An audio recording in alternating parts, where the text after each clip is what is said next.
Did you do it? That's all right.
What's up? It's the Smoke Sesh. I don't even have a lighter. Okay, I got a lighter. It's the Smoke Sesh with Chris and Chris from Eternal Bleeding And Derek. and Derek Boyer from Suffocation. Holy Yeah, shit! guys. Hell What's yeah. going on, people? Tell me two sicker bands on planet Earth than I'd be in Suffolk. Good God, man. What is Black going on, Sabbath. everybody? Okay, Sabbath and Metallica. Rush. Yeah, And all right. Rush, Let me right. start that over. Fair enough.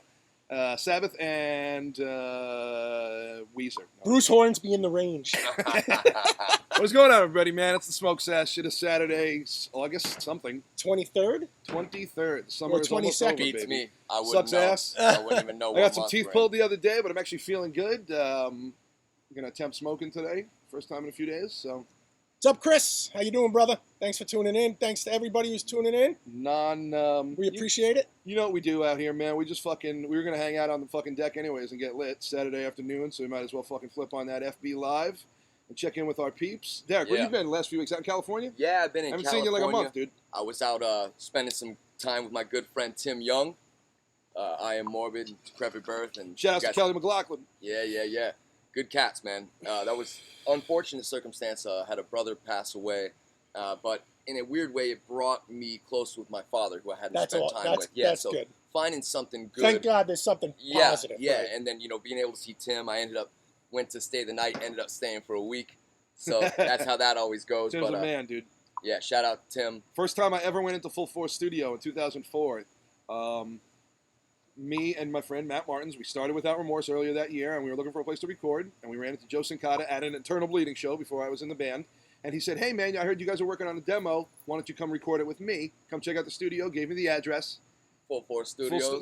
The first one in Port Jeff Station. Yeah, the OG. And I walk in, me and Matt walk in. That's where we did Onward to Mecca. Correct. Right. And Tim Young and Terrence are just jamming. Yeah, it was on whatever. They were just making their own music, and me and Matt walked in, our jaws hit the floor, and we went, "Yep, we're recording here." Yeah. And that was kind of like the beginning of us being part of the crew, and here we are, man. And beyond just music shit, me and Derek, we're actually good friends in real life. Beyond music shit, we hang out in fucking real life. We eat dinner together sometimes. We fucking just hang out, man. Banging chili. We made chili a few weeks ago together. Yeah, that was killer. It's not just like, oh, I know that guy from Black T-Shirt Land. No, exactly. You know what I mean? Like, we're actually friends. Black T-Shirt Land. Good friends, I'd say the family level. All these guys. You guys are great, man. Been friends since great people. 2004, dude. Yeah, man. Been a minute. Got 16 years, man. Since you moved to I probably saw you probably out in met him way before California when you were 11. Yeah, exactly. I used to come out to the shows. I think November to Dismember was the first one I was able to actually rub elbows with you guys because I knew that was in Texas, right? Yes. Yeah, in Texas, right? Yep. Well, yes. Yeah. So I jumped between a bunch of them, but being able to meet you guys, I grew up on, all of the demos and such great times to be able to put a face and become friends with the guys that you've been loving their music. Hell yeah, dude. So it was a win-win-win. And Guy Mache, Guy, was doing that. Guy usually watches, so he'll what's up, Guy? He'll tune in. Hell yeah. Yeah, he always tunes. Yeah, Guy's a good one. Yeah. Very good. And, that's cool. He's doing much better with his health and stuff because that was a scare. Yeah, quite a blessing, dude. The Hodgkin's lymphoma, or however you pronunciate it, but. It seems like the dudes, the California kids, get into shit a little bit earlier than everybody else, just because I don't know what it is, man. I don't know if your record stores were cooler. You know what palm trees. But what I think it was. Like, how did you get into metal? Period, and then tell me how you got into death metal. And this was the best swing. Was we were in extreme sports, doing BMX, motocross, and what a better fit. And I always thought that went hand in hand with underground music, skateboarding and punk, extreme sports, BMX and heavy metal. Music. Hell yeah, that was a win. So listening to Slayer. And then, a buddy of mine, we were just diehard Slayer. We were Sharpie, just writing Slayer everywhere. It was probably a terrible thing, but as a, punk kid. No, that's what you got to do as a kid. We were tagging Slayer everywhere. And then a buddy of mine said, hey, you think Slayer's sick, right? And I go, best band ever. At that age, just riding motocross. And he says, you want to hear Slayer times 10? I go, doesn't exist. How does it even exist? And he put up... hold on, let me guess. Death Human. Close. That was really follow-up. It was Napalm Death's Harmony Corruption. Oh, yeah. So when he hit that me with the Harmony Corruption, yes, it switched my whole brain to go, okay, if the sports thing isn't going to be my life, as you're getting older or, still a teenager, so and getting older or anything, but injuries, and I thought one time I was laid up from a motocross accident and I started playing guitar. And I had already played guitar, but I got into it. I got a half stack. I got the Jackson. I wanted to switch my gears. So I said, am I going to be a professional motocross racer? In a perfect world, yes. But, mother's shoestring budget, and how am I going to keep up with these kids with the fast bikes? And I was still trophying, but not So first. you raced? Yeah, I raced motocross. Dude. American. I was sponsored by GT. Wow. Oh, you're talking BMX. Yeah. I raced BMX. Oh, you raced motorcycles. Both. I started ABA, American Bicycle Association. Yep, I had it. I still have my card somewhere. Love it. And then that spun into AMA, American Motocross Association, or motorcycle. I never got into that. I always wanted to. It was such a great thing, but it was such an expensive hobby. Like I said, mother on the shoestring budget, trying to get a new back tire because, how you going to hook up, with a ball tire. We've been riding them on the street, getting to our tracks. So when it was time to go on any Sunday, go rip up some motocross, it's like mother couldn't really afford it. I was in a pretty bad motocross accident, life flight to Children's Hospital. Oh, boy. Parents loved that bill, Oh, no. And that was actually on my 13th birthday. You had to go in a helicopter? Life flight. No. You never told me that. I never knew it either. I got the YZ80 on my birthday. Oh, yeah. I had an RM80. I love the RMs. I took off on my motocross bike, and the next thing you know, instead of me pulling back in, they're getting a phone call. No. Boys being life flighted to Children's Hospital. So laid up from that accident is where I switched to trying to play guitar as more of a, not just a hobby. This is what I want to do with my life. Listening to the Slayer and the Napalm Deaths and all the early level of listening to death metal. So inspired. What a great era So that was the switch. That accident was what pushed me Very cool. into doing the guitars. And then that spun into bass, and that's a whole nother story. All right, so All right, this everybody's leads into asking. we gotta get Everybody's into it. asking. You're on Go ahead. the same one. You're gonna ask the same question I'm Yes, about to ask. I am. Go ahead. Go Get ahead. him. Well, it's become actually a legendary demo now. Deriding his creation. Deprecated. Come so on. fun. I mean, like, you guys, did you ever played live shows? Was it ever a We real? did play shows. Okay. Okay. Our biggest show was I had just gone out and been a stagehand with Deeds of Flesh on the Deeds of Flesh Dying Fetus tour in 1998. Wow. So I'm just being I have a long sleeve from that tour. Yeah, absolutely. So at that point, I'm just learning the industry and just wanting to be in the scene more so than local. Right. So I got off on a 6-week tour with the boys in Dying Fetus, and I was out with Deeds of Flesh. Right. And this was the smartest, best timed move I think I did in my young career. Was they said, "You've got these songs." You know, I had opened up for Deeds of Flesh with the band Deprecated, and it was this timing was so smart. It was like these guys had manufacturing. They go, "Wait a minute, you got the songs. Get your ass in the studio, bang this stuff out. We'll manufacture 1,000 units and come on the road and sell this thing right to." I'd have a backpack full of deriding CDs. I would put it on the PA. Huh. I'd walk around and see the guys in the crowd, like, and I go, "Yo, fuck, what is this?"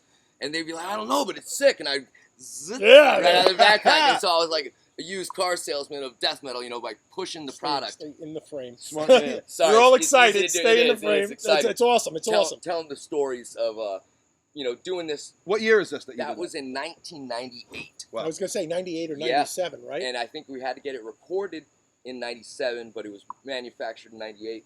Hustling, sold 600 of those things, hand to mouth, in 6 weeks, giving it right to the scene. That's awesome. And the fun thing, a lot of people don't know, the original demo, we made our own little label. It was lit music because we were just lit. Nice. And next thing you know, we never really liked the production of the guitars. And we haphazardly threw in a good friend of ours playing guitar. Nothing against he did fantastic, but I don't think it ever got the right tone. So a lot of you guys may not know this. We did, through Unique Leader, we had Matt Sotelo of Decrepit Birth and Terrence Hobbs of Suffocation redo the guitars. And Really? yeah, so I don't know if you guys don't know that. We could throw up a link. Those files are available somewhere? Yeah. Unique Leader ended up manufacturing it. One of you guys got a light? Yeah. And but it finally got its fair shake. We didn't redo the drums. We didn't redo the vocals because we loved those performances. And I loved the bass on the original, but at that point I was ambitious, and I redid the bass, and we had the strings. So the entire string section was completely redone. So look for Deriding His Creation on Unique Leader. And also we have all the material.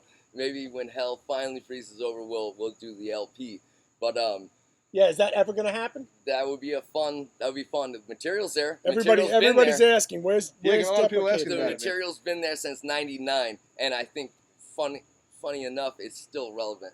But there is I think it actually gets better every time I listen to it. Yeah. I go, oh, wow, this is So- really that's ahead so of its fun. fucking time. there is one additional song. I don't believe it made it onto the reissue, but also if you look online, look up Deprecated on YouTube and look for The Fall of His Supremacy.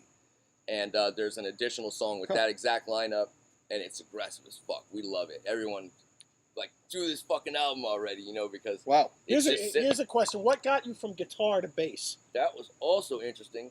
The guy who did the guitar on the original Deriding His Creation, John Remen, fantastic musician.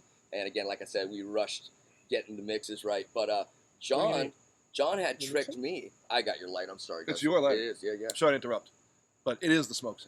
It is After the all. SmokeSesh. And You smoke, man? You want smoke? I'm okay for a operative moment. word I'm is okay. smoke. Yeah. brother. So what was fucked up was I was a guitarist and listening to sick death metal, and we had that guy John Remen comes to me. Yes, shorter, Yeah. little shorties. So he comes up to me and he goes, "Man, the bass player in our band. This is pre-Deprecated, so our thrash band called Cremation. Just aggressive punk kids doing crossover thrash death."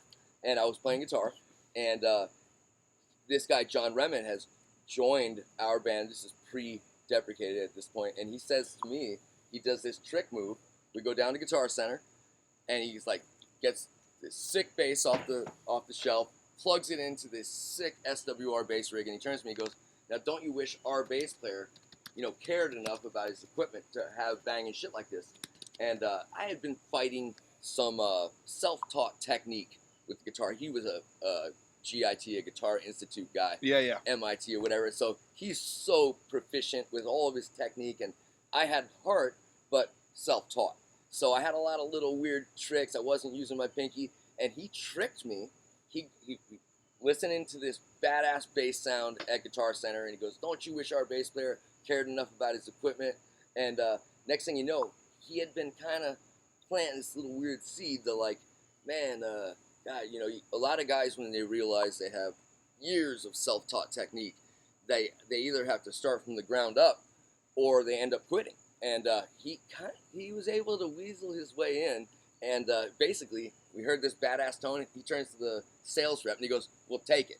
Huh. And I'm like, "Oh shit!" He's buying Andy a new rig, and lo and behold, that was a rig for me. Whoa! And he tricked me. He goes, if you sit here with your metronome, within 6 months you'll be on stage, playing real shows. And at that point, I got into Disgorge, who Rick Myers, current vocalist of Suffocation, was playing drums. Yeah. So I went from our little thrash band to within 6 months being on stage at Hollywood playing bass.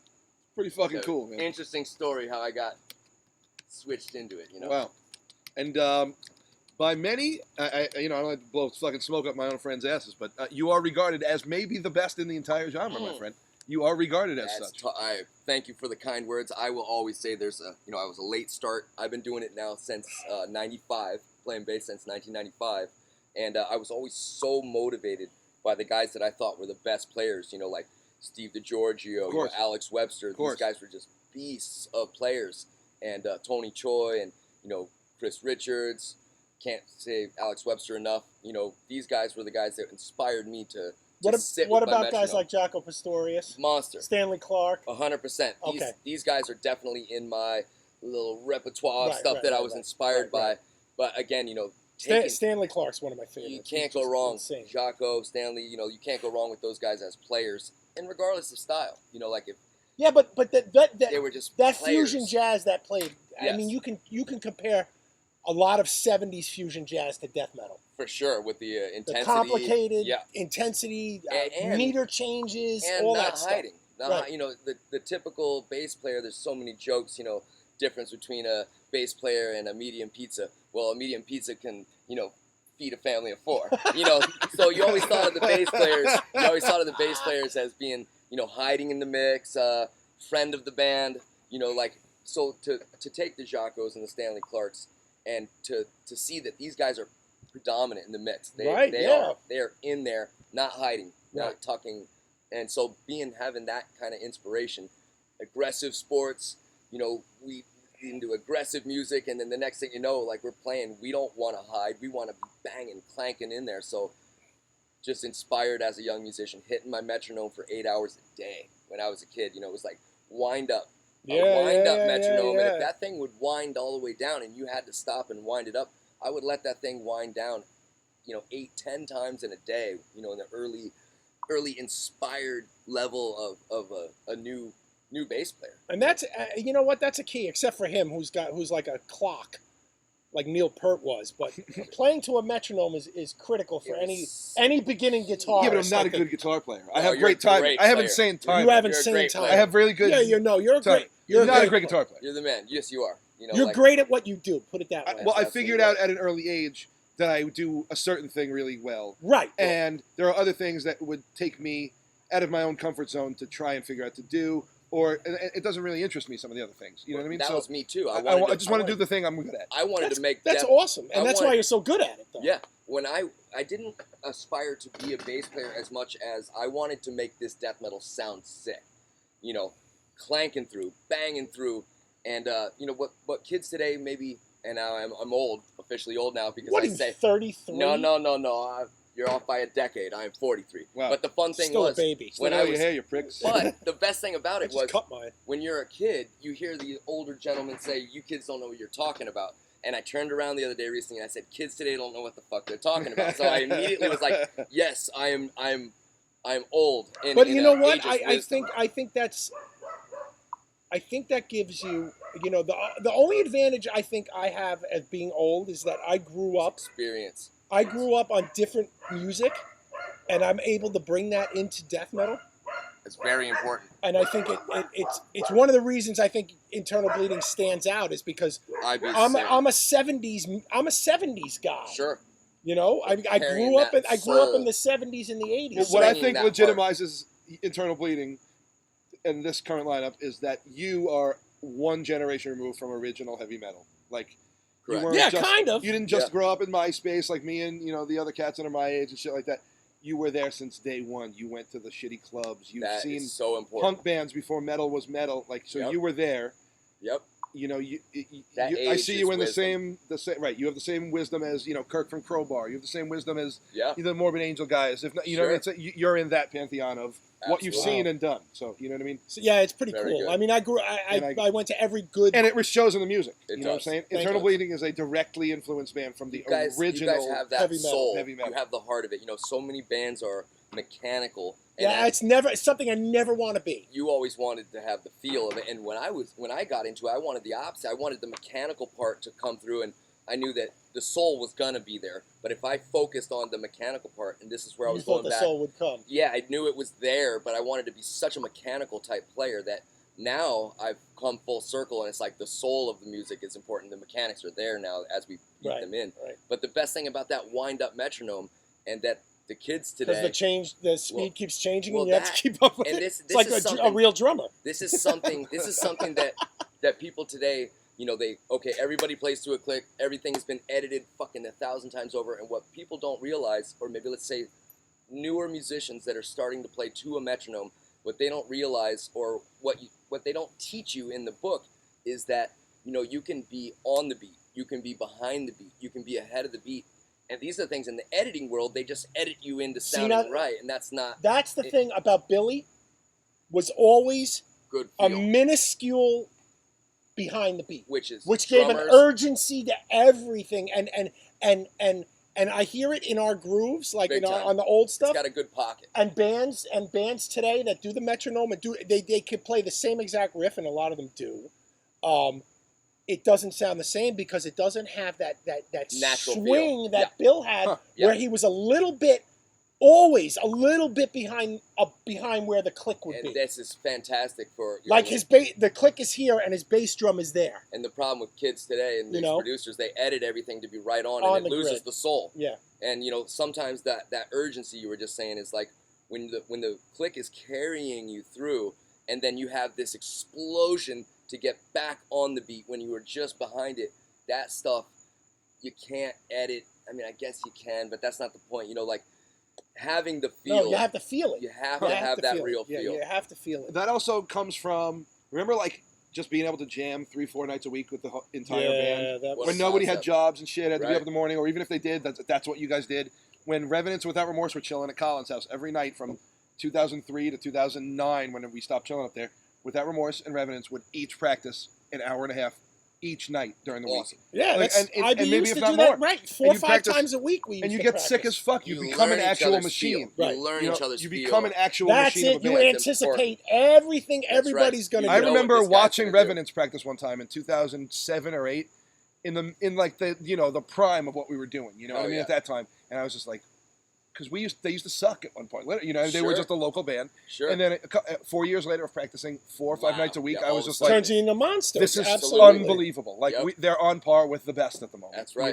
Like Alan Watts But it said, takes, you have to jam together every night. It's not. Become a master. It sucks when you're doing it on a fucking laptop and you have to send it to dudes who fucking live, which is 6 fantastic. hours away. It's the convenience of it is brilliant, but it takes away the organic, the organic art quality of it. Right. That's right. And that's the one thing I think a lot of people don't realize.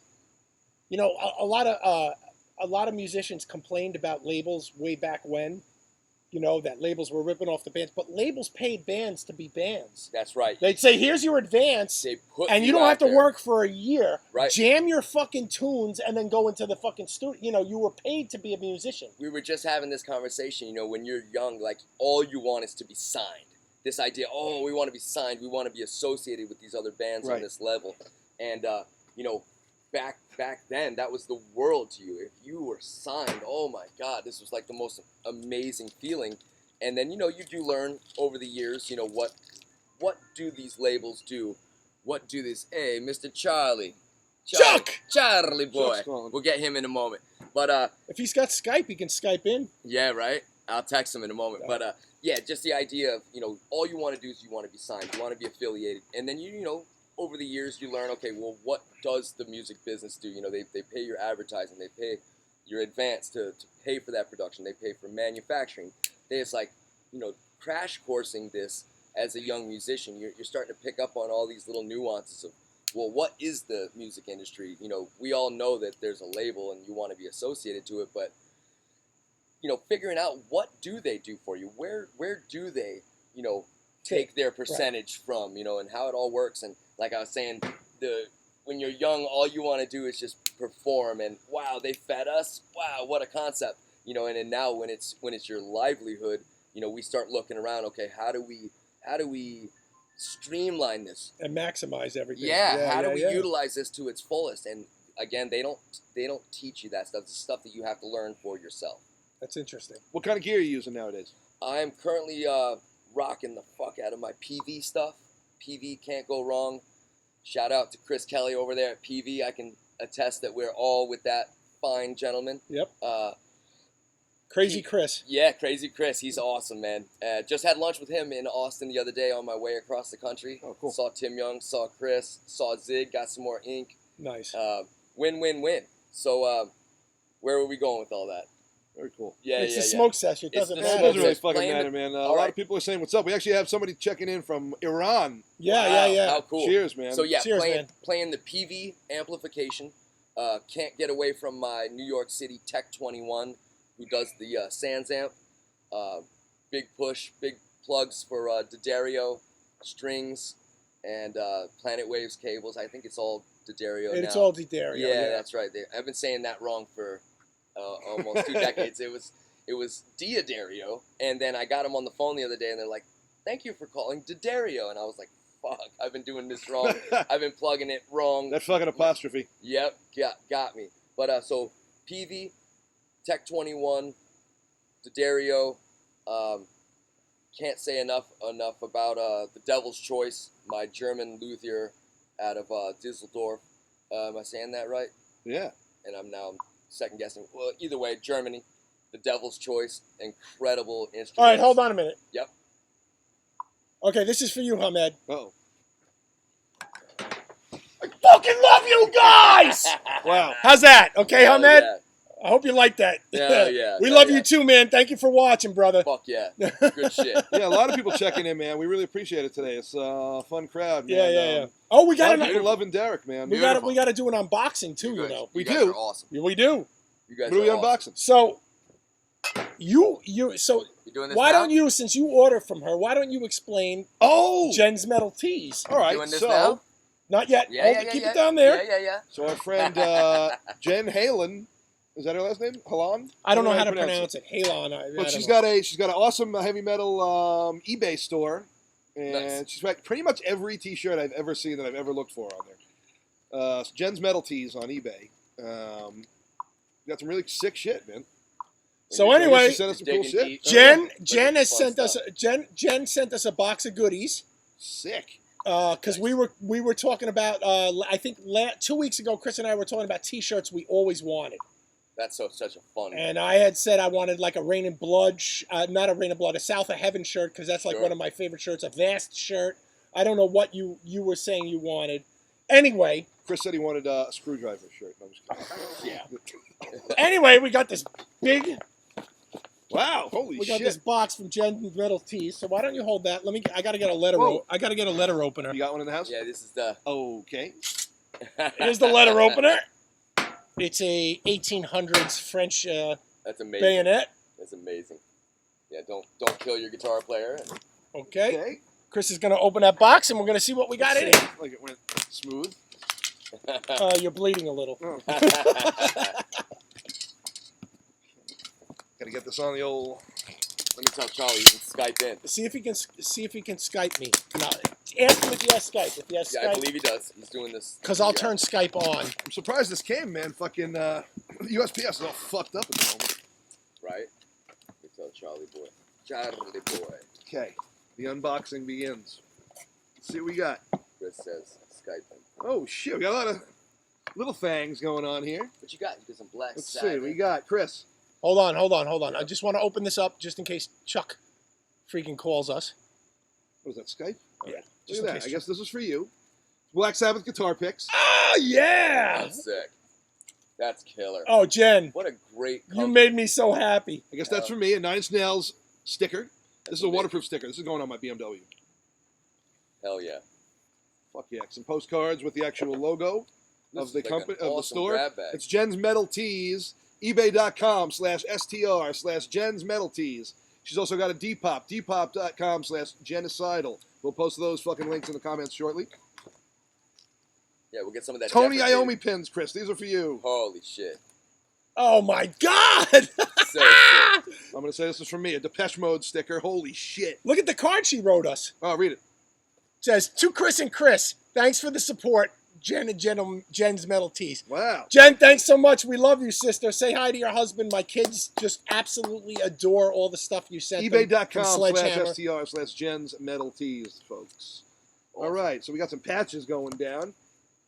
It's a Danzig patch. That's probably for me. That's got to be for Danzig's you. one of I my love favorite Danzig bands. too, but Here we go. This is for you. It's a Black Sabbath 74 patch. all right. Holy That's sick. shit. It's like Christmas. Look at this. I actually think about this from time to time.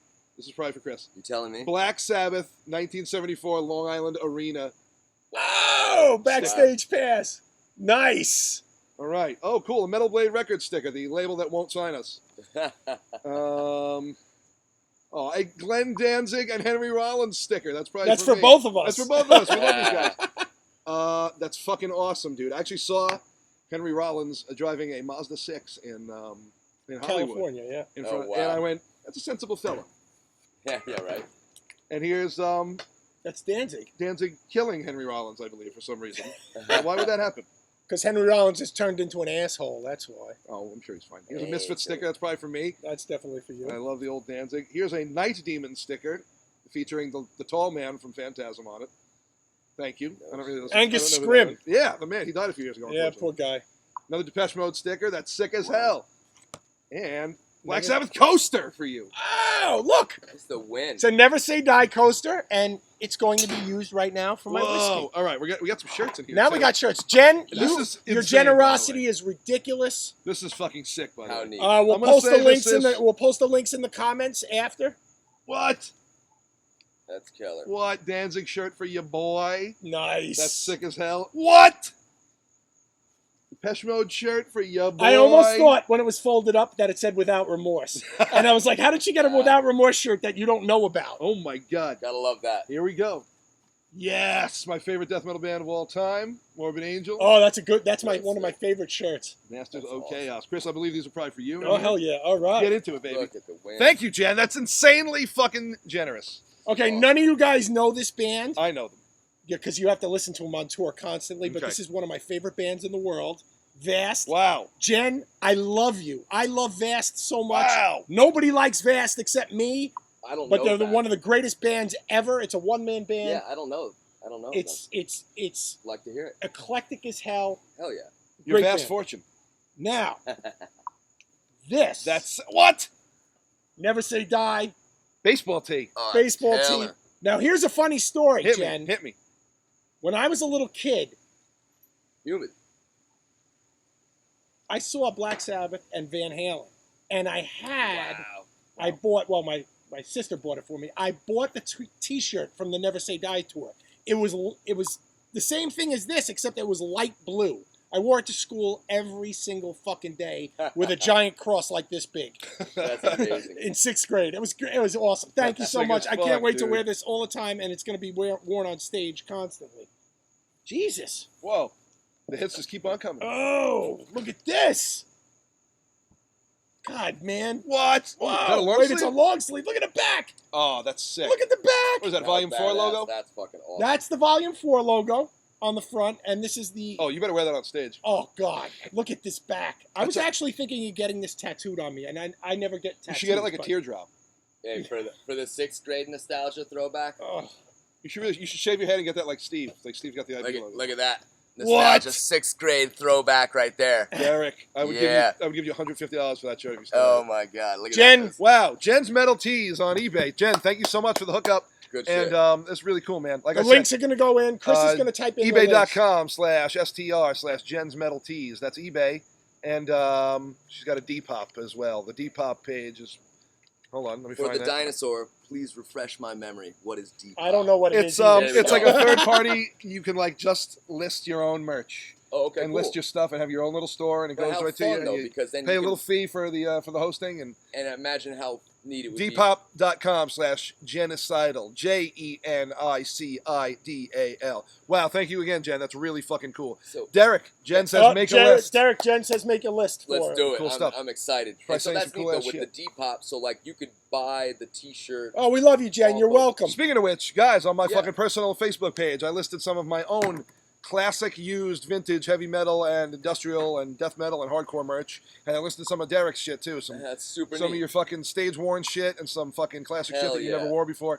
So go on my Facebook page or email me or fucking message me behind the scenes if you guys want to see the list of me and Derek's used shit that we're trying to fucking Why not? turn into weed Shit. money. Well, and imagine. If I'm being perfectly honest. Yeah, and then the other end of it, you know, if you're a fan. How do you be imperfectly honest? If I was just like, listen, man, times are tough, and I got to get rid of these T-shirts. I I think- just want to buy weed, I so think buy it's my old more. shit. I think it's neat to be able to share this thing. Like, say you're a fan of Chris, and now all of a sudden you have the You kidding? opportunity. I'm wearing this tonight. I'm going to a party tonight. I'm wearing this tonight. So I have this right. You have the opportunity to wear one of Chris's shirts. So, like, say you like this band. Pretty and fucking cool, man. How neat. That's a really cool concept. And I don't smoke, and I don't fucking have cigarettes, and I don't have any animals in my home. So the shirts are immaculate. You actually do have animals. The in shirts your are immaculate. Under the roof, yeah. Oh, the Danzig shirt though. It's got some tits on it. Nice, nice. Some fucking demon cans on it. That's what's up. I might wear this. Oh, tonight. that's sick. What up, Dustin? Wow, really cool. home. Yeah, man. what up? Disgusting Dustin's in there. Yeah, we got a lot of people Yeah, on, yeah. man. It's not very complimentary of Dustin. Well, hi, Debbie. How are you? Mike from Germany. Yes, I still have your shirts, man. Did we ever figure out the shipping thing? Did you pay me for shipping already? Did I you know get sent on his shirts? I got middle scarf on The middle scarf, yeah. Seth? Okay. I covered his dying fetus shirt in middle scarf. Yeah, Mike, text me later and we'll fucking figure it out, dude. If you ever pay me for fucking shipping, I'll fucking send it out. If you didn't, we'll fucking figure it out. Nice. So, Derek, what's going on with Suffo, dude? Suffo is banging out pre-production for, what is it, going to be the maybe 11th studio release, something Wow. along those lines. And we got some stuff here, little teasers. You know, I don't know if I'm allowed to play that or how that works, but Did you send me the file? I did. Let's see He what I sent got. it to you or he I sent it believe to I me? sent it to both of you. Let me double check. Shit, I don't know So if I got it. sent- Email? It went to Cabela's, All right, hold on a minute. right in a text message. Let me We see. can figure Let out me how to see. fucking play you guys Let a me few see if I seconds can of figure out how to Suffo play a couple And of again, seconds of just a Suffo. demo, as we you know, get sued from Nuclear Blast. Yeah, no. This is stuff that, you know, sitting. I was trapped. Under I say ice? that lightly. With my girl in Germany, had the best time quarantined with her, and I was doing pre-production out there with her guitars and my bass, and to throw out to Tune Track Superior Drummers, a dynamite program to demo your. I use tracks. Drum Kit from Hell. It's they're right there with each other. You know, they're sister and brother. Cool. Superior Drummer and Easy Drummer. They both work great. So, you know, to pre-production some of your stuff, maybe Chris will play a little. I'm tiny trying to figure out little how teaser to get it into the show. So into the you show. guys keep talking, and I will get it into the show somehow. So yeah, long and short, you know, I was over there in Germany, demoing some stuff. Meanwhile, Terrence and Charlie were doing the demo stuff here in New York, and now that I'm back, we're getting this stuff together.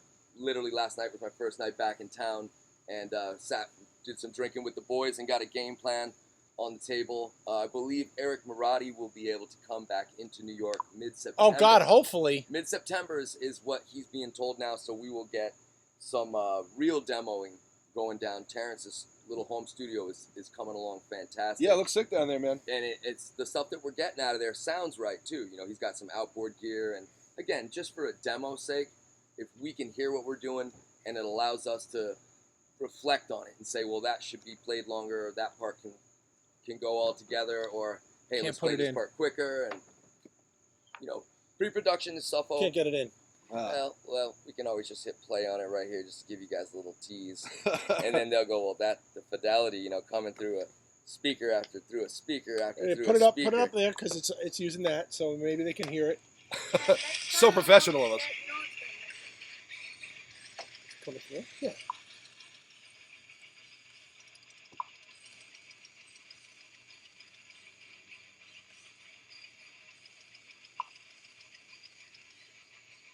One more little tease, and I'll get back to the talking, but Sounds pretty sick. it's gonna be banging. Just hear the one change, then we'll move on. That's a very Suffo part right there. Here we go. Step it up.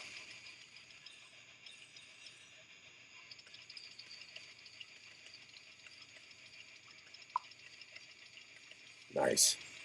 It's gonna be banging, and so that's just. And that's the kind of budget we're working with here on the And SmokeSesh. that's just all me right there. But the stuff that's all Charlie, all Terrence, all Derek, and then we got the collaboration where a little bit of Hobbs going into a little bit of Derek going into a little Charlie. It's this record. Very cool, man. This record's gonna be really fucking sick. I think that one's really going to be good, man. I'm excited to hear Charlie's contributions. Any idea when you're gonna record? When you're gonna do anything?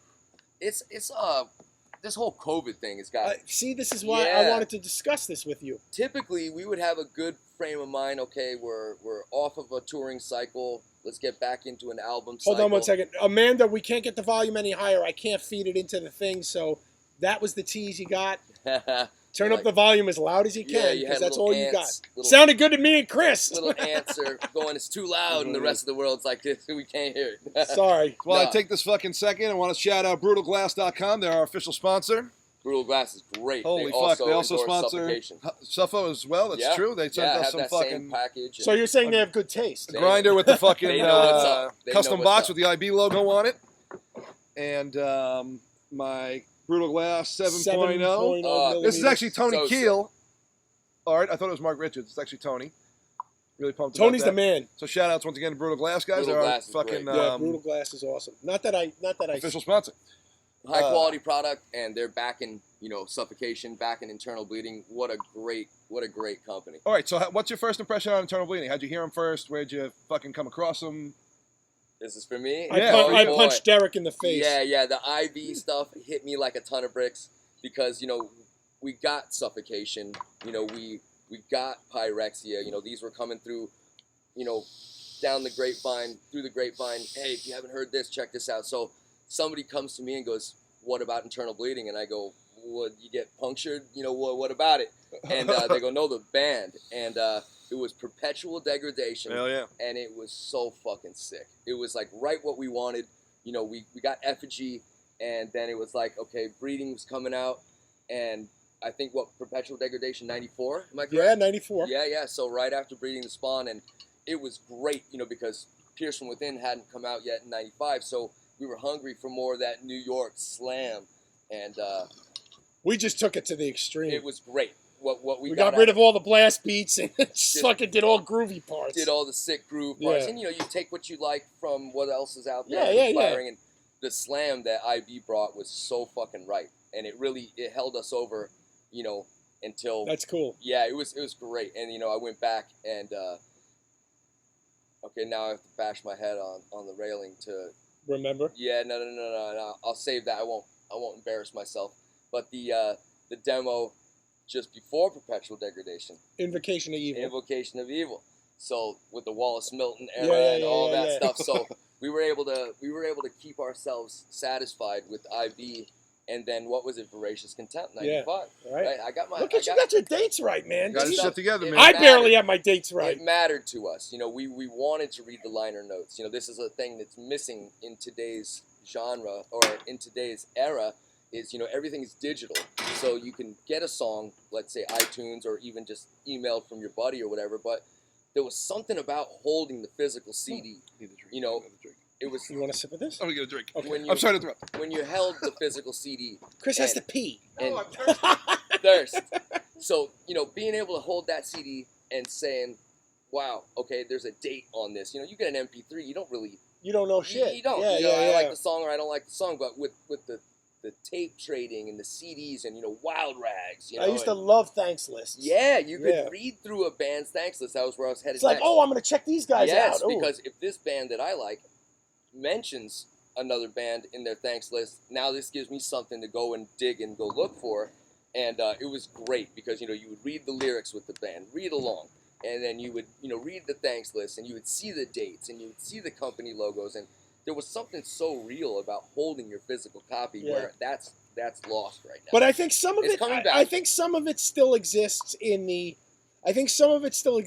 band T-shirt thing. So when you do an album cover, Yes. an album photo shoot, Well, you're going to remember- wear the bands that you like and stuff like that. So that's kind of like the thanks And list. you remember... Oh, we had a fucking Hey miss. yo, hey yo, hey yo, Holy hey yo, hey yo. shit. The other idea was you would buy an album just based off its artwork. Oh yeah, You know, absolutely. and today that's another thing that may be kind of lost or misplaced. in Or the today's- photo of the band on the back. Absolutely, you would see what shirts the band that you liked was wearing, and you go, I got to go check out that band. And you learned a lot back then from what the band you liked was wearing or who they thanked. And again, I think that's a little bit lost, but I think it's coming back. People want to support the bands they like nowadays, because there was that whole Napster thing with Metallica and how Lars was right. yeah, and it turns around, at the time I'm like, what's this guy complaining about? He's got all the money in the world, and someone just told Now me, you know. someone just told me that he was actually not looking out for himself, but he was looking out for us when he said that.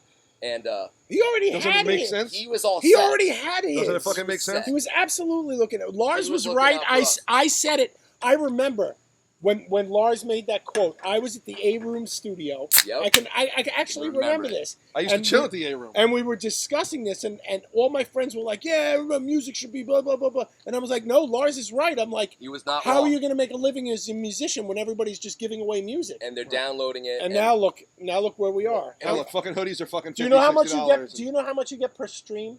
no, it's terrible. Less than I don't a want to penny, say Right, it. less than a penny. Yeah, well, I think we got a great deal, and I think I get 2 pennies per 99 cents that flows through iTunes, which is, That's embarrassing. and it is what it is. And you go, okay, back to the original thing of wanting to be signing, wanting to be on these labels, and then you come to find out where all the money's going. And again, But I don't know. I think labels are still scrambling to adapt. I don't know if they've got it figured out how to treat their artists right, it's how to hard. do that. Yeah. It's really hard. So and you can't blame the label you can't. 100%.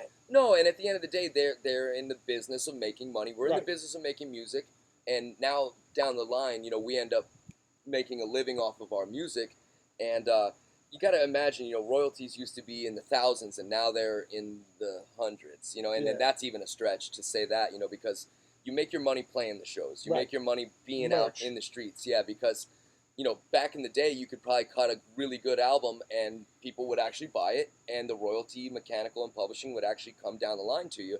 Where nowadays, you put out the music because you love it. You put it out, you do it because you enjoy it, and you make your money playing the shows. And again, if you got into this to make money, you got into the Wrong reason. yeah. So at the end of the day, we do it because we love it.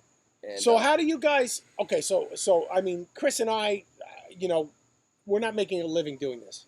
You guys are trying to make a living doing this. we've been at it for a long time, right? I've been So- in the band so about what- almost 2 decades. So and what are you guys doing for income in this downtime? this is a really tough stage. Luckily we're living within our means. We don't drive, Ferraris and live in mansions. We live within our means. We can keep ourselves fed. We can keep the roof over our heads. And the main thing right now, being that we don't have any of the shows, all our summer festivals were canceled. All of our The worst. everything is, you can't even go play a local show. And I think Europe is just now starting to bring their shows back. Yes. From what I'm seeing. So hopefully it doesn't cause a second wave. And, everybody thinks they're out of the woods and now everything's fucked up again. So right now we're utilizing this free time of no shows to just focus on this new record. And I think for the first time in, I would say maybe my entire career with Suffocation, we're going to be able to really focus on this record differently than before. Normally we'd be like, well, we got to squeeze in some writing between this festival or between these tours.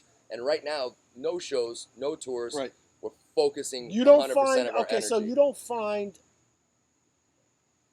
this has happened to me and Chris. You don't find that this no playing shows and this and that gets depressing and it gets in the way of the creative process at all? It's Don't you think that's depressing. affected All right, us? so I feel like it's depressing.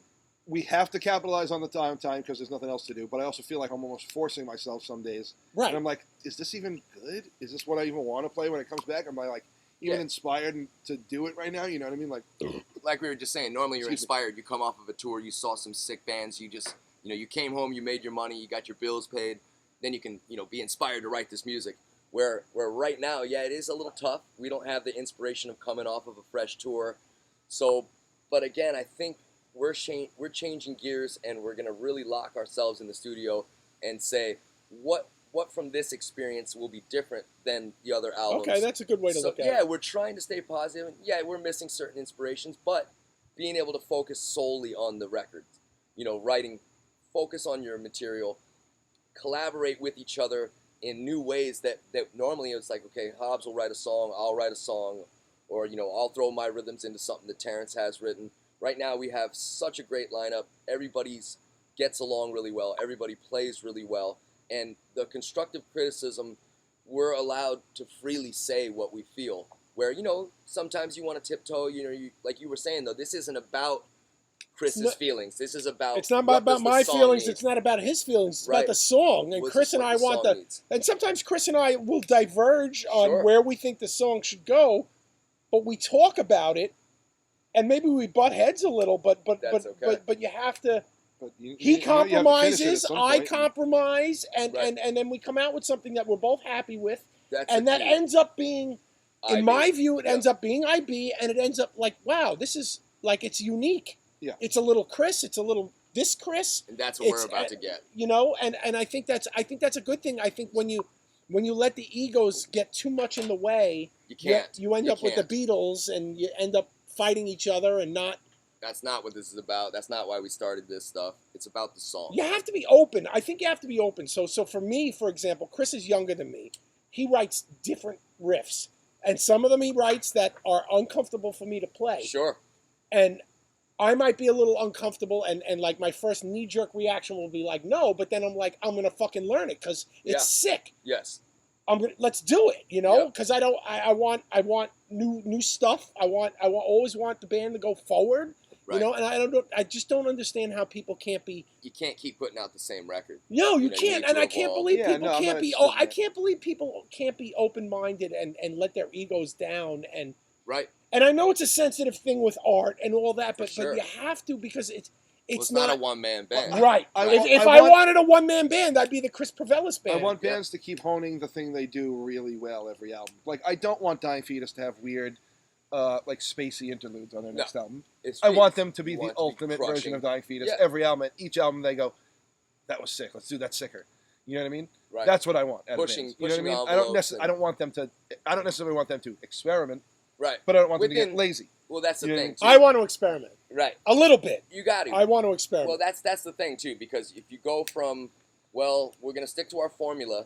Okay, we can't stray too far from the path, or else it wouldn't be Suffocation. Right. So we're not going to put keyboards and clean vocals. That's just not who Suffo is. But to work within the framework. I want to hear Ricky do clean vocals. I want to see him play keyboard. Yeah, exactly. A Casio keyboard. A guitar. The guitar. Yeah, guitar. That's amazing. Like fucking a Devo or something. Hobbs loves Devo. I do too. Sick. How can you not? They're very mechanical, and you very just cool. You said you like mechanical, so they're very mechanical. Who's your favorite band all time? Period. Not even death metal. Period. Favorite fucking favorite band. That is. And you're not allowed to do top 3. You have to do. No. It's gonna be like Bach. Okay. Interesting. Yeah. I'm a Mussorgsky guy. Nice. Bach's cool. Mussorgsky's a little more dissonant. Sure. I like Mussorgsky a little idea, better. It's hard to just say a band, so let's go with like a timeless artist that just made masterpieces, his entire career. Unbelievable. Yeah. Right? Cool answer. Yeah. Unbelievable. Okay. Is it Metallica for you for sure? If it's got to be a band, the Beatles might be more important. Like no, Weaseling. It's Metallica. Okay, and it's Black Sabbath for me. So if it's got to be a band, I'm gonna go Slayer. All right. How's Slayer is just. It's hard to fuck with Slayer. What you know? year? What was the first time you saw Slayer? How early? Oh, And what my is your goodness. favorite? So when did you first see Slayer, and what is your favorite Slayer album? First Slayer that I witnessed was awfully late in the game because I delved into death metal first. So the first Slayer I witnessed was the Divine Intervention '94.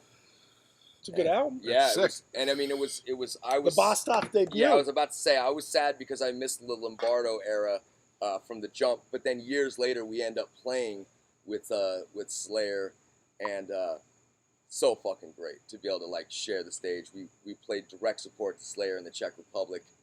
Was like a mind blowing thing because I grew up on them. Was that Brutal Assault? That was a Brutal Assault, and I know we played with them a bunch. It was like Kiss, Motorhead, and Slayer. Like was a monster festival that we had played, but the Czech Republic show was direct support to Slayer on the same stage with them, and it was just that was like one of my moments. And you probably blew them away. Oh, you know what? I'm just saying. It's hard. I'm just saying. we had a saying. good night. We had a really good night. But you know, you can't fuck with Slayer. So even if Suffo played our best show and Slayer played their worst performance, it's still Slayer. Right. It wasn't. You know, there's nothing. You can't fuck with Slayer. No, you can't fuck it. Slayer's great. I've seen Suffolk be pretty fucking lethal though. Before. What is your favorite Slayer album? Seasons of the Abyss Seasons of the Abyss is my favorite. and God Hates Us All. That's know. tough. Tough for me to- They did so many. My good second ones. season. I'm a tie between Seasons of the Abyss and fucking South of Heaven. South of Heaven. Insane. Yeah, but you know, South of Rain Heaven's Blood, got a Black Sabbath vibe to it. no doubt. You know, No doubt. and I thought they were trying Yeah. to experiment, and I thought a lot of people didn't like that album. I fucking love it. I think it's great. Behind the Crooked Cross is such a good song. Great, Oh, yeah. great fucking album. You know, Mandatory Suicide, forget it. I mean, they're such just good. bangers after bangers, hit after hit after hit. You know, I even like Diabolus in music. I have to, it's awesome. I have to She's admit. great. I didn't get it. I didn't give that a fair shake. I think wasn't that their Go back and was listen that to their it. It rocks. cover? Yeah, it rocks. Was that their No, cover? no, No, that was their that's the new- Punk covers album. Okay, I'm confusing those two. That was Undisputed they Attitude. that was they detuned and they tried to like. I Again, don't that's going back to experimenting, you know, within the realms. But yeah, Yeah, man. What are you guys doing later? I am gonna watch. I'm gonna watch. I'm hungover from last night because I went to a birthday party. Charger looks sick. It looks clean as fuck. Thank you. It is clean. that is a beautiful, beautiful ride. I went to a birthday party last night. Tomorrow morning I go to a car show at like 5 a.m. So Awesome, I have to be careful. But I'm watching Lucifer on Netflix tonight. nice. So Oh yeah, huh? How about you, Yeah. Chris? What are you doing tonight? it's exciting, but that's what you I'll do. tell when you you're off camera. But I'm 52. going to a party if you want to come with me. Maybe I'm exhausted. I just drove Where is it? across. Come right here in Selden. Really? There's a party in Smeldon? Yeah, don't worry about it. Don't worry about it. Oh my God! So anyway, what else we got? Anybody else have any questions for Derek or Chris? We're gonna wrap it up in a few minutes. This has been awesome, you guys. Yeah, we had a great time. When we got Eric in town, we'd love to have the whole band. He's over the only here. dude we haven't had on the show. Dude, we'll now. have the I whole would band love when to Eric's have- in. that would be cool. We'll 'Cause I have know him. Charlie, Ricky, and Hobbs came and did it with you Yeah, it guys was fun, recently, man. right? That was a great episode. That's fun, man. Yeah, Peter, we hope to be at Brutal Assault too, but for some reason Nobody they likes us. They just had a brutal assault. nobody likes IB. So I mean, That's not true. oh, That's not we true. get so much disrespect. It's not even. It is pretty funny. wild, dude. It's One of the fucking original ridiculous. slam bands that's been imitated. Yeah, and every other slam band that's copied all our shit doesn't give plays you the credit. Brutal Assault, and we Fuck don't. them. So They have short hair. no, yeah, fuck that. Well, every fucking I European. can't fucking. It drives me nuts, dude. You need the invitations, you know, and it's an odd game because, you know, we go, well, we'd like to play this festival, and it's not like, you know, you can solicit. I guess you can solicit them, but a lot We of do the time, solicit, but I was gonna say, we, a lot we of solicit times our asses off. they Yeah. kind of choose who they want on the bill. So it's coming. We just keep it too hood for brutal assault. That's I right. guess. Or any festival. I'll throw a shout. I'll throw a shout to Thomas over there. That's cool. I know he likes you guys. Well, I'm then sure why it's didn't fun. he He's fucking got have a partner that's probably doing some other angle of it. Because I know Thomas Shindy from Brutal Assault is a huge IB fan. So I'm Only really got a surprised. Bloodstock or whatever that one is. But that's in the UK, Oh, correct? brother, that looks like a good one. download? I'd like to. Yeah, I'd like man. to. I need to play another Hammer Sonic like that size. Oh my God, you guys fucking smoked. You guys killed it. So we fly over the other side of the world. That was so and fun. Internal Bleeding and Suffocation, and you guys got the slot. We got clobbered with Rain. You guys stole the show. Ivy stole the show. That was pretty. It was that was great. pretty gnarly show. We lucked out. You guys got we lucked the out slot. with the, You guys got the weather. You got everything. And when we played, they were all hiding under trees and shit. That was some of the But- craziest rain I've ever seen, though. That was incredible. All I know is I ran like a mile and a half to get Terrence a noise suppressor pedal. I remember that. I remember that. Fucking ran like a. You He's like, I appreciate need that. a fucking noise suppressor pedal. I'm like, Terrence, I got one. And You I had to go all fucking. the way back to the I had to hotel? go all the way Fuck. back to the. I tripped Fuck. like 9 times. Had a Fuck. bloody nose. Oh my god. That was great. You guys killed it though. It was awesome. That was all right, yeah. but I was and still it was. saying, You know what? You know what? Ivy had the night. You know- That was No, your- but you know who ruined guys- it? The band Angra.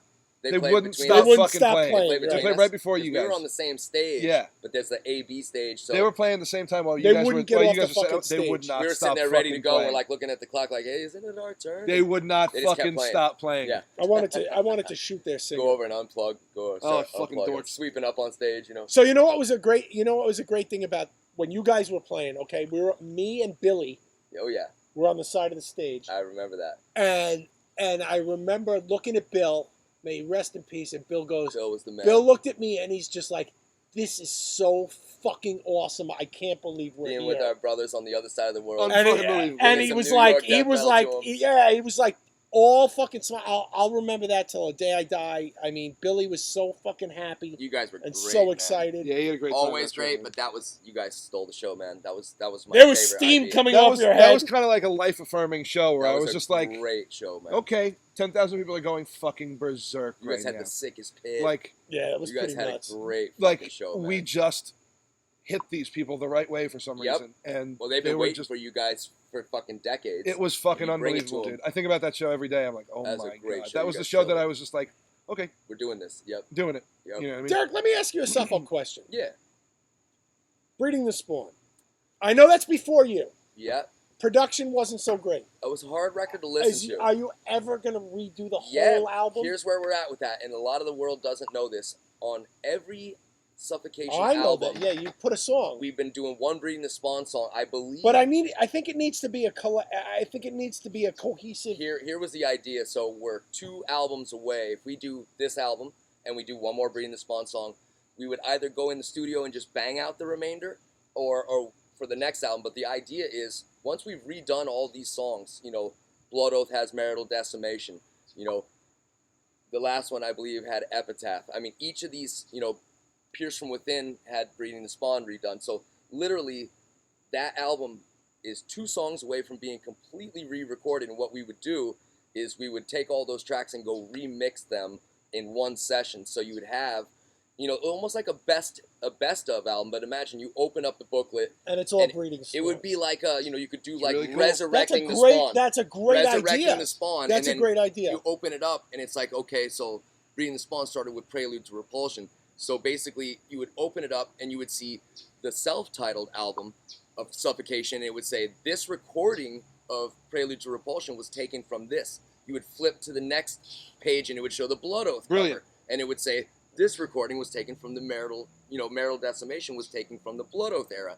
And then you would be able to... And you're going to remix it all so it's as so it would consistent sound- as yeah, possible. Yeah, it would sound right. And there's, you know, I think as of right this That's a minute... great fucking idea. Yeah, and then it would just be something fun because that album never got a fair shake. No, Dynamite songs, I think and so. it's just hard to listen to. Yeah. You know, when we got it, we we stomached our way through it, but it's like Was it a budget thing or was it a mistake thing? I wasn't there for that. So what I know is they Sounds were like always, Roadrunner was being a bunch of well, assholes and that's the gave thing, him no you know, money. they were doing Scott Burns albums. You know, they wanted a Scott Burns for Breeding, and apparently this is, again, I don't have all the facts straight on it, but they didn't get a Scott Burns production, and you know, they did go back to Scott Burns for Pierce from Within and Despise the Sun. But the idea of, you know, not getting the producer you wanted, maybe that put a bad taste in their mouth. I don't know if they rushed through it. Again, you know, when you're used to Scott Burns productions, and now all of a sudden, I don't know the gentleman who did it, but it wasn't, maybe their heads weren't in the right space for it. And I think they all played well too. Just it didn't get the sound. It didn't get the production that it needed. Interesting. Yeah.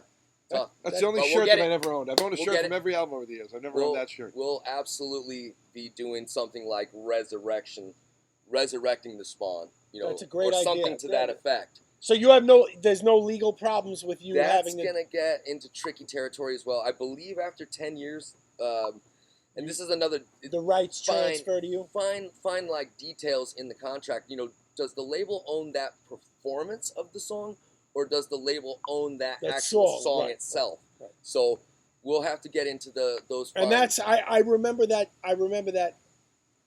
There's two types of copyrights. There's SR, which is sound recording, right. and that's just the recording. That's not the music. And then there's the other copyright that's the actual music. Property. Right. I don't know what I don't remember what it's called. I just remember when we did Perpetual Degradation, I did both versions. I did the sound.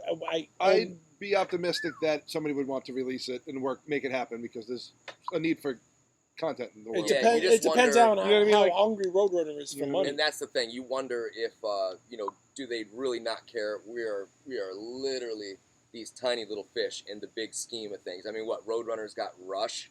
You know what I mean? Like, excuse me. Do they?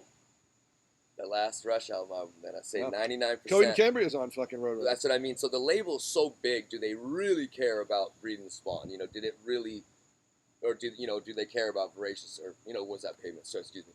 Regardless, so you're gonna need to find out contract details. Yeah. It'll be interesting to see who owns what, and so much time's transpired. And I know. I hate that shit. We're going through that now with our previous albums. We're working on getting them re-released. Like Chris Kelly from PV and I were talking over lunch, the industry needs to be rebuilt. This is the perfect time for it. Catering to the artist. If the artist is giving away so much of his soul in this and the money doesn't come back for it, will the artist eventually stop doing it? So you would think, obviously the artist does it because he loves it, but when he can't make a living on it, so to speak, and again, we go back to doing it because we love it. Maybe this isn't the thing we're supposed to rely on for our income, but if you're out on the road, blah, blah, blah, you can. Mm-hmm. So do the labels really want your money more than they want to see I think they need to figure it out. I think they need to find... And I believe they will. I think something will change, I mean, I've heard a lot of bad stories about labels in the past, but it's tricky. I read the stories it's a like business. I read the stories about like Black Sabbath and Led Zeppelin, and I hate to go back to the 70s, but the record labels would shell out money for them to keep practicing and jamming, and they wanted the art, they wanted a product that could sell. Yep. But they also want a product that the band was happy with. Exactly. And now it's a cookie cutter where they just want to get to the next, get to the next. That's I think one of the things that drives me crazy. You see a band sign a 10-album deal, and now they're under the gun to put these products out. It's that. Sure, it'll build popularity, but if the quality of the product suffers because they're under, I don't like nowadays that the life cycle of an album is like weeks. It's ridiculous. It's not even. Yeah, I mean, how hard we had a disaster with Corrupting Influence because Eric from Unique Leader died and things got fucked up. But we had to work our asses off to fucking get that album, the life cycle of that album, to keep it going. Because the release got so screwed up. Yeah, it was just... And it's tough. It's very tough, but... Hopefully we got a fucking year out of it. Yeah, I mean, think about, there's these albums that come out, and they are still relevant. Like, I'm just going to go back to before I was in the band. Pierce from Within made a mark on death metal. And... absolutely relevant album. The idea is that album can still be spun right now, and people can still, appreciate it and say this thing is still incredible record. And those guys did a great job, and they had the Scott Burns, and they had the label behind them, and you just wonder, like right now, if this new album Suffocation puts out, even if it annihilates Pierce from Within, which is impossible to say, will it have the impact? Let's say Pierce from Within is this pinnacle album, and then right now Suffocation does an album that is even better than that. Will it, which is hard to say, and I'm not saying that that's what's going to happen. My concept behind this is the impact that Pierce made on the industry in 95, the fans. Even if you do a record that's 10 times better the record, better production, better songwriting, will it impact people the way that did? It's going to be impossible to do. I don't think so. No, so you just hope that there's enough of the young... Interesting thing to fucking... Yeah, it's terrible because you go, even if you do a great record, this benchmark, the impact that album made, you can't fuck with that. And so... you're going to do your best to put out the best record you can, and you rely on now the younger listener that they weren't there in 95 for that album to hit them in the face. So they've gone back and listened to it, and they go, okay, well, and music has changed so It much. has. So like Productions have changed, everybody you know. expects a certain level of whatever. I mean, when Pierce came out, people were like, it just Jesus floored fucking everybody. Christ. It yeah. was so ahead of its time. It's Right. It was incredible. absolutely ahead of its time. But, you know, I don't know. A lot of the stuff that comes out when people say it's ahead of its time, I listen to it and I'm like, this is awful. Yeah.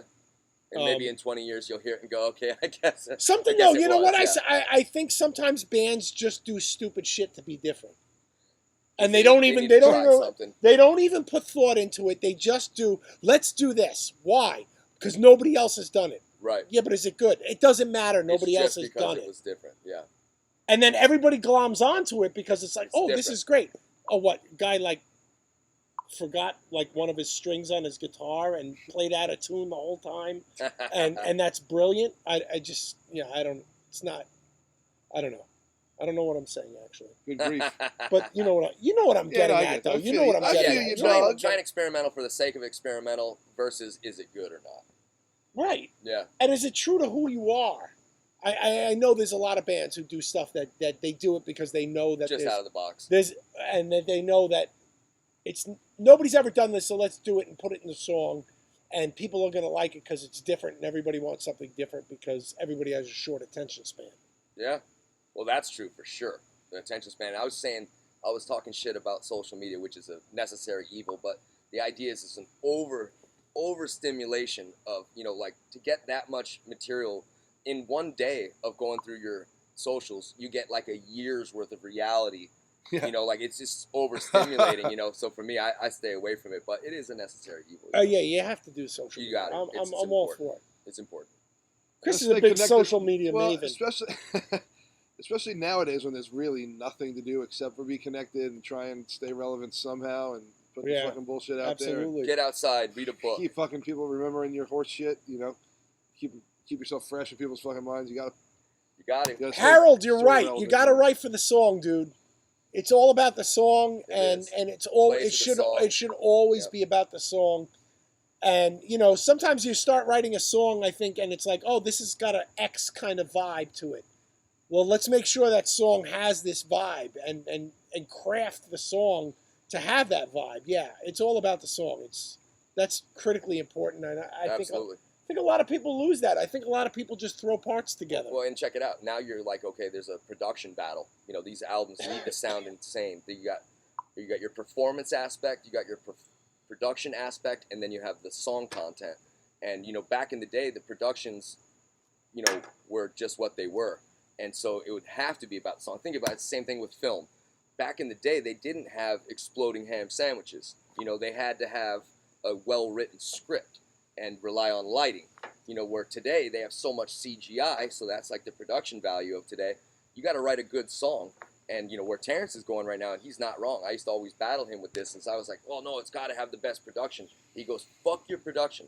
The song needs to be good first and foremost. Yeah, absolutely. And it does. And I was like, well, listen to this album. It sounds so good. And he goes, yeah, but the songs suck.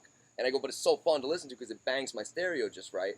So if you can get that combination of let's get the best written song and let's kill two birds and let's get a dynamite current production.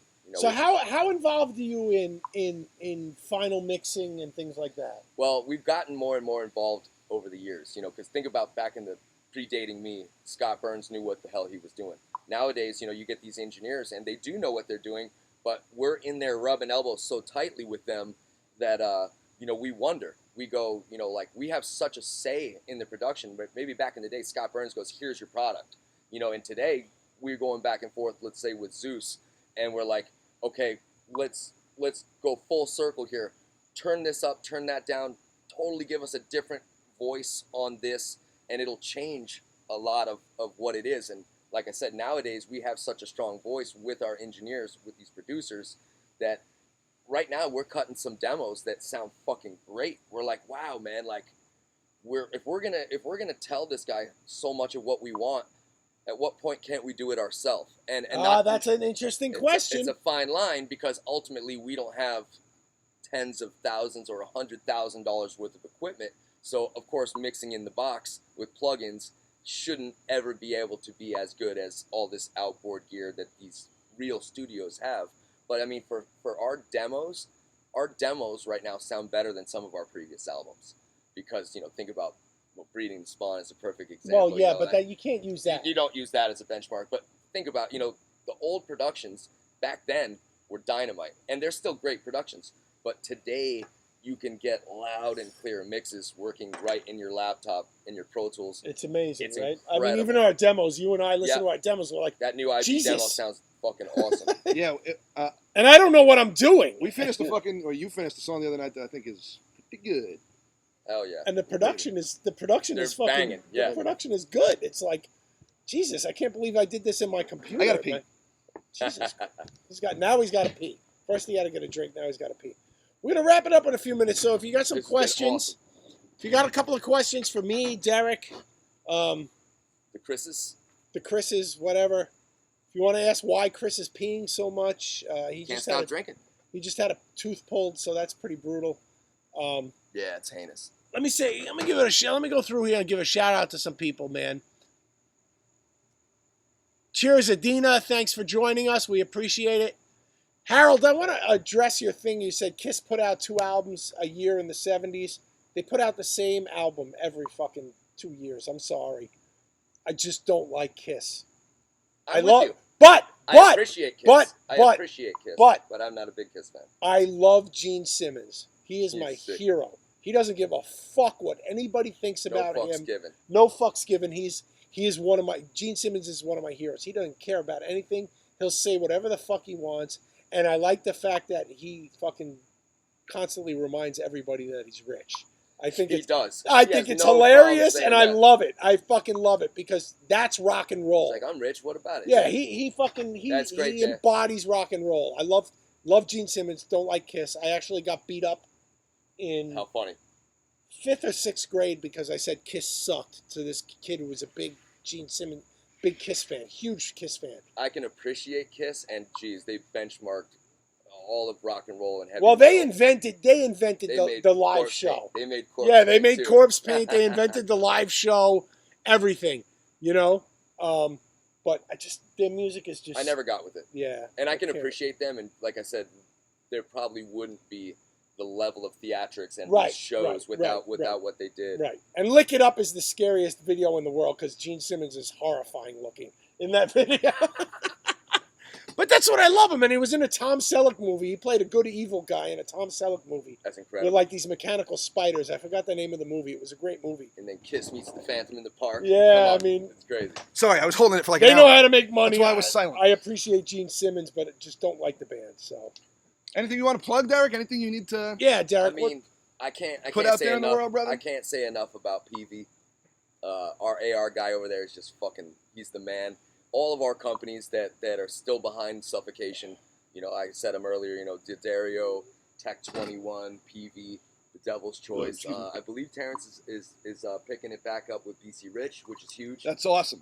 Charlie's got a great one with ESP. Shout out to ESP. Yeah, we're really ESP boys. Yeah, they treat us great. Yeah, man, they're great. I just got an ESP bass for my dad. Another thing that came strange. Spending some time with family and stuff like that. It's always been really good. But what about? Okay, so do you have any merch links where people can buy Suffo merch? Yeah, I mean, Empiricon is we use Empiricon is European, too. Right. And then Indie Merch is the U.S. And looking into launching a poster line of Suffocation with our good friend Sean Bell and Mr. Chris. Hell yeah. We're looking to launch a poster line because think about like when we were kids. Well, at least when I was a kid. You put up a poster. Oh wait, Charlie wants to try to come in. Keep talking. Yeah, you put up a poster. Oh, wow. You put up a poster of your favorite band in your bedroom as a kid, and whether it's going in rehearsal studios or whatever studio environment you have, just the idea to have a Pierce from Within poster on my wall, I would fucking hang that on my wall right now. 1,000 years later, but the idea that I don't know if the poster thing, people wear the shirts. People buy the albums if they do, and the idea, talking about launching a poster line, it's kind of long overdue. Something fun to do, and in this day and age, listen, people ain't got nothing to do but put stuff in their house at the moment. Think about online shopping is just through the roof with COVID. So I mean, it wouldn't be a bad idea to throw up some posters. And for us, it's just neat to say you're not wrong that these bands, or these fans or these musicians would like to have an inspiration that they see every day, an effigy poster or Of the Dark Light poster. I think that's a great idea. Why not? I actually do have a Pierce from Within poster in the place that Without Remorse practices. That's sick. Yeah. That's sick. Well, shout out to this was a fun episode, man. This was like, So how long did it take you? Comfortable. You drove from California to New York. 2 times.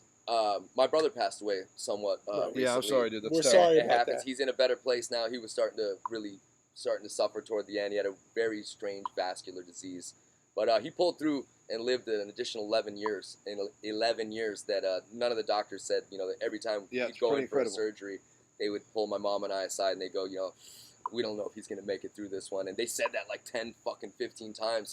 And so he ended up passing away. I flew in, met my mother. I just want to interrupt for a second. You're good. Jeremy, what's up, brother? Love you, man. Okay, go ahead. All good. Jeremy Wagner? Yeah, Jeremy Fuck yeah, Wagner. dude. Fuck Yeah, Jeremy, Broken Hope, my yeah, man. fuck yeah, dude. Sick.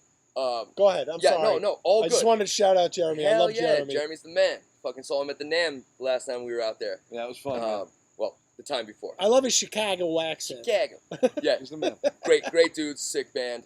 We had him on here a few weeks ago. We had some video issues, Nice. but we had a nice chat. We had a great interview. I yeah. can't wait to see him in fucking person, man. We got to have him Nice. here in the flesh one of these days, man. Well, so the Cali thing, brother passes away. I meet my mother out there, and we go through a lot of. He was a big time collector. He was in the comic book industry. He was in the video game industry. So he had a lot of collectible type stuff.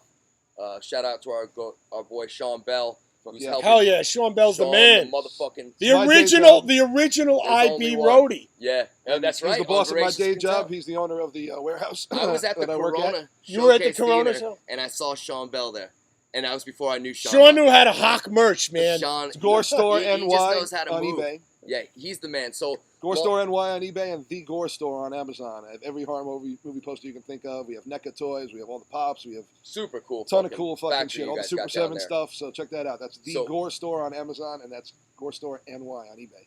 Good stuff.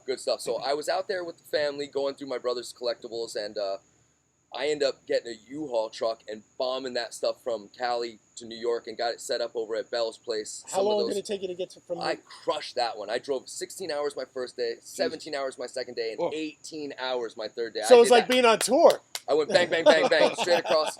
And That's then worse. I thought, okay, my brother's wife needs to move as well. So I go back over there and help her out. And I just drove across for the second time. And this time I did not crush it. I don't ever want to drive across the country right now by myself ever again. And I've done it a handful of times, don't mind doing it, but I'm done. I did it twice in the last month. Yeah, that's You know, rough, so- dude. Month and a half, whatever. So, but that was also good. I got to stay with my boy Tim Young, up in the hills in Los Angeles County. That was fucking awesome. I was supposed to stay a day. I stayed a week. Really cool times, catching up, telling our old stories. Fucking blast. But so, other than driving too much lately, everything's back on track. I'm back in New York. Gonna focus on writing the record. Really hoping that these international flights open back up. Yeah, I got to get back to Europe. me too.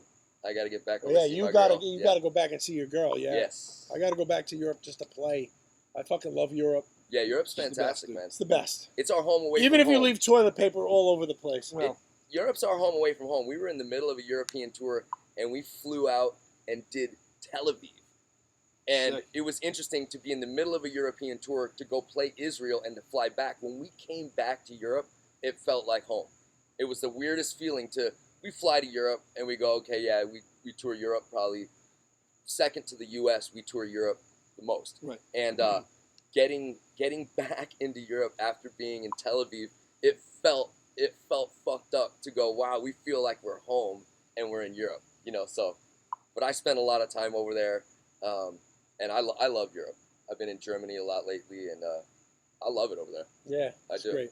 All right, so I think we're gonna wrap it up. We had a good sesh today, it was fun right? as hell, Awesome, man. man. I Thank you, fucking, guys. I'm glad you got to come over and fucking hang in real life, dude. That's Awesome, sick you as guys. fuck. Thank Super you, man. sick. Welcome Thank back you to guys. New York, dude. It's good to fucking have Thank you, you. man. Like I said, maybe September when we get Eric down here, if you guys want to squeeze in a Well, full we'll band. go. Yeah, that yeah. would be We'll You, tell dope. you you. can come do That'd this be every sick. week with us, dude. Yeah, I don't yeah. give a You fuck. can come Hell sit yeah. with us every Ah, week. You guys are Fucking- neighbors. I could throw a fucking throw a baseball. I mean, in you my literally house, live 6 minutes from here. Yeah, Right? I live awfully close to you 5 guys, minutes? man. Right, so we can have This is killer. you The can join barbecues us. back here are fucking legendary. It could be Yeah, Smoke that's a good Sesh one. with Chris, and Derek. I'm fine with Hell that. yeah. I'm fine with that too. You know, we can whatever, man. We just CCD.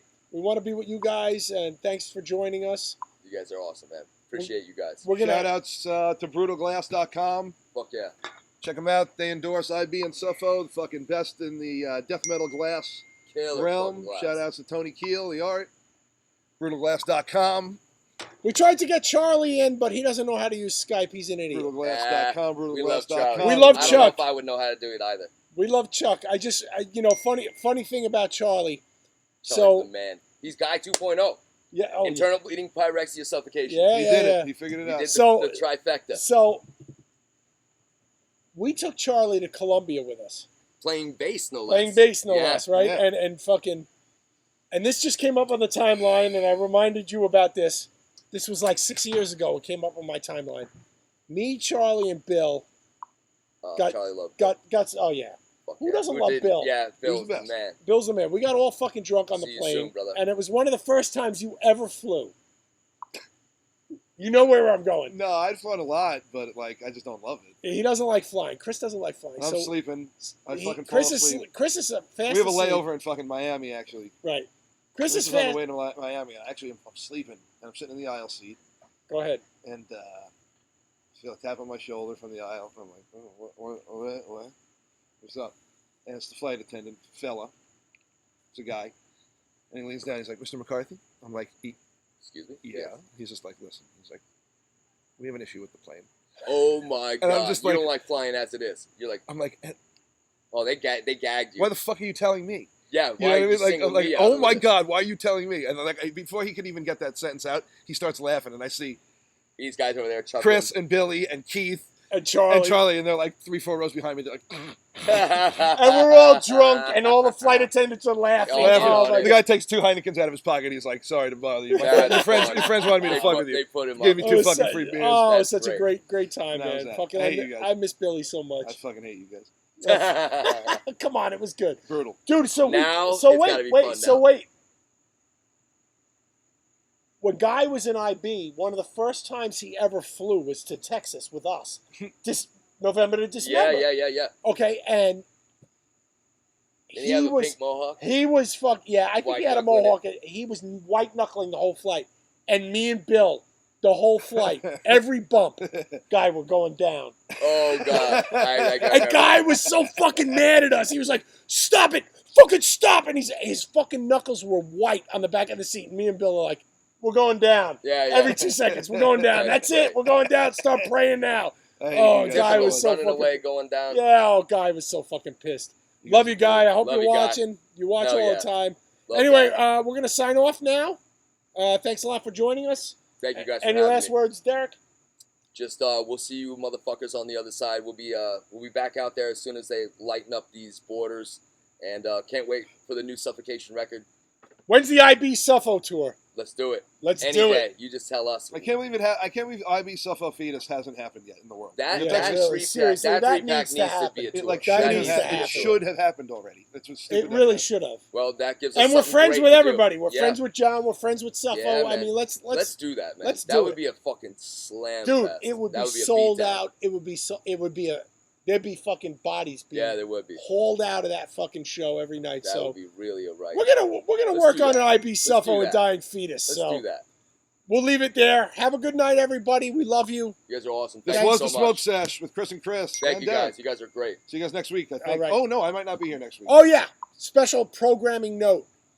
Chris won't be here next week. I'll be in an undisclosed location. He'll be in an undisclosed location That's like right, I was baby. a couple of weeks ago. Right. Maybe you can Facebook in Maybe. if you're not too fucked up. Yeah. But I will be joined by Jay Liff. Jay Liff, the Jay man. Liff, the man. Love Jay. Old big. Imperium era bass player. Fuck So yeah. we're gonna be having the cigar and bourbon session Hell yeah. next You week. guys better be fucking funny. That's all I ask. Yeah, we'll be I funny. may show up just to throw little Come things at you guys come off for- the. Oh, I'd love yeah, that. all right. Derek's coming too, so it's I'd gonna be love Jay that. Liff, me, and Derek. Oh, I fucking If love Charlie wants Let's to get come, Charlie. we'll have a I'm good afraid time. that Jay's going to be funnier than me, and I'm going to lose my gig. that. Jay. Jay is fucking is funny, fucking dude. Jay is hilarious, really man. fucking funny. We love you, Jay Liff. That's So a we fucking love Jay sick Liff, motherfucker. and Hell yeah. you guys, we're gonna miss Chris. I'm gonna miss him especially because I'll be back the week after that. He'll be back the week after that. Thanks but, again to Jen's Metal Tees. Yes. On Hell eBay. Oh, Chris, can you post we'll the put links? those links in We'll the put those fucking, links up after. Let's put up some of them those deprecated links. Fuck yeah, dude. We'll do that. We'll reissue get the is fucking tough. deprecated links. Oh my god, yeah. Shout outs to Jen's Metal Tees. What is shout out to your Brutal old Glass. drummer doing? Tori's fucking Tori's awesome, what's man. Tori's up to? I love Tori. Tori's a great kid, man. You know, right now I think he's opening up a business. Last I heard, he was opening up a business in Southern California. Being that COVID hit, he probably just got the fucking place launched, and then everything shut down. So best wishes to him in that business endeavor. Yeah, but, Tori, love you, brother. Yeah, Tori's sick. Yeah, man. He's a good guy. He's a great guy. A good guy. He's got some a lot of good chops. A lot of good conversations with Tori. Yeah, he's a good dude, man. All right, so anyway, we're carrying this on long enough. I need to eat some brats with some middle sharp zenth. Wow. And we love you guys, man. Thanks fun. to everybody who fucking supports IB, supports Suffo. Thank you guys. You don't understand how much all of this means to us. It's like very important. Yeah, it's like super important, especially now. But yeah, man. I wake up. I just gonna say personally, I wake up every day thankful that I get my inbox flooded with people, IB fans who fucking asking questions. I can't get back to every one of you. I try.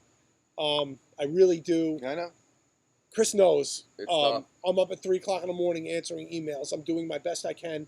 If I haven't gotten back to you, I'm sorry. I will eventually. It's but great that the band is communicating, though. It's not like, you know. We love our fans, dude. We love our fans. We got no fans. We got nothing cool to fucking do. We love it. But one of the things I've always so you guys are definitely on a different level than we are, right? I have never seen you guys hide from the crowd in the backstage. I always see Terrence hanging out, smoking a joint with somebody, smoking a cigarette with somebody, taking a picture. You're always taking a picture with somebody. I think that is the most important. I cannot stand bands that hide in the back room. We get such an interesting level of praise from the fan because we are also fans of music. So for us to think that we're some elite, hey, we're going to play and then we're going to disappear, and I understand there's a mystique to that. There's something neat about that. But we go out and we rub elbows with the people that support what we do. How fucking And they tell us how fucking important that is. They say, you know what? Our other favorite bands came to town. We don't get to hang out with our favorite bands the way we get to hang out with IB, Suffo. You know, we're out there rubbing elbows with the people that enable us to continue doing this. So it's flattering for us, and it's really important. I think it's super important. It's incredible. Chris is a rock star. He fucking pukes on fans and tells them to go away. But, listen, I do what I do. But no, seriously. I think we personalities matter. I mean, some people are shy and don't want to mingle, but but generally, I think that you guys, us, and there's other bands too, of course, that really just appreciate the fans, and I think that's without you, we don't exist. Right. I mean, we're just writing music in our bedrooms and banging our heads against the wall and fucking drinking bourbon. And I can't wait to get the stuff back out there, man. Yeah, we can't wait either, man. We love you guys. Have a great night. Peace. Awesome, you guys. We've carried on way too long. Here's the closing credits. SmokeSesh with Chris and Chris. BrutalGlass.com. BrutalGlass.com. And here's our sponsors and everything. We love you. Good night.